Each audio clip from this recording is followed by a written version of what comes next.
ত্রিপুরা মধ্যশিক্ষা পর্ষদ পরিচালিত মাধ্যমিক ও উচ্চ মাধ্যমিক পরীক্ষার ফি কাঠামোতে আনা হয়েছে বড় পরিবর্তন। পরীক্ষার ফি সহ মোট 6টি ক্যাটাগরিতে বাড়ানো হয়েছে ফি। নতুন ফি কাঠামো কার্যকর হয়েছে শুক্রবার থেকে।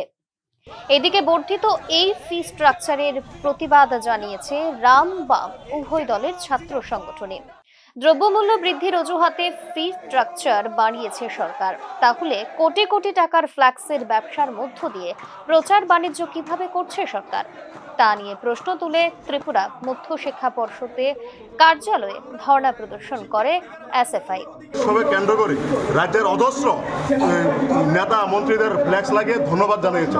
আমাদের প্রশ্ন হচ্ছে, তারা বলছে যে এই টাকা বৃদ্ধির মূল কারণ হচ্ছে রাজ্যের দ্রব্যমূল্য বৃদ্ধি।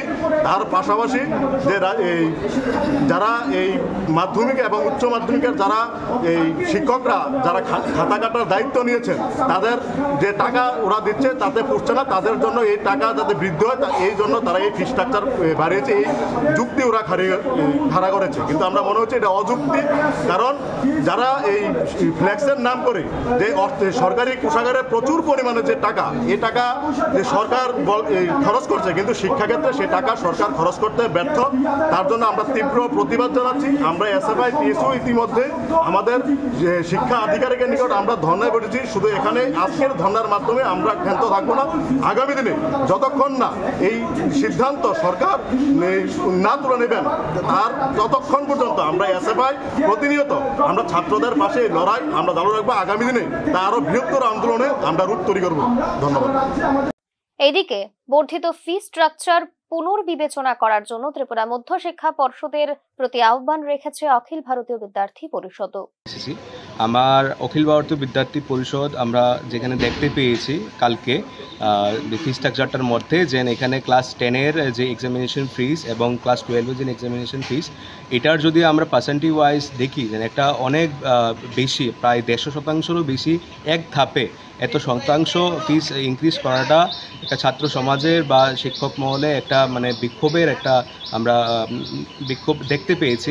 তার পাশাপাশি দেখুন, অখিল ভারতীয় বিদ্যার্থী পরিষদ মনে করে যে না, এরকম নীতি বা এরকম পরিকাঠামো যখন আমরা চেঞ্জ করি বা ইনক্রিজ করি, তো দেখুন সমাজের মধ্যে যারা আর্থিকভাবে এত সক্ষম না বা কিছু বাউন্ডারিসের কারণে সমাজের যে অন্তিম স্তরের ব্যক্তিটি আছে, তার জন্য যেন পরীক্ষার এই ফি স্ট্রাকচার বা পড়াশোনা যেন অ্যাক্সেসেবল হয়, সেটা আমরা অখিল ভারতীয় বিদ্যার্থী পরিষদ মনে করি।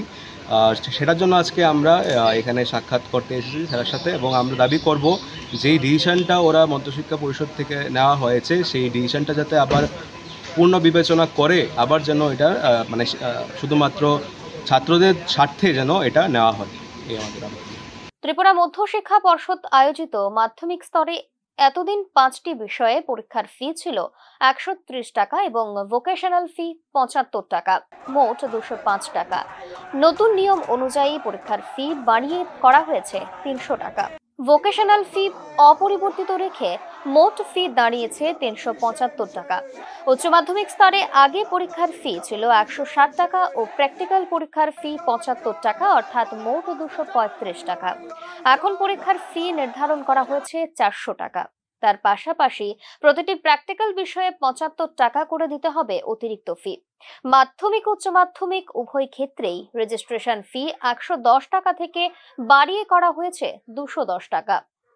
আবেদন ফি, রেজিস্ট্রেশন ফি, প্র্যাকটিক্যাল পরীক্ষার ফি, সেন্টার ফি, রিভিউ ফি, পরীক্ষার ফি, মোট এই 6টি ক্ষেত্রে ফি বৃদ্ধি করেছে ত্রিপুরা মধ্যশিক্ষা পর্ষদ। Bureau report, news now.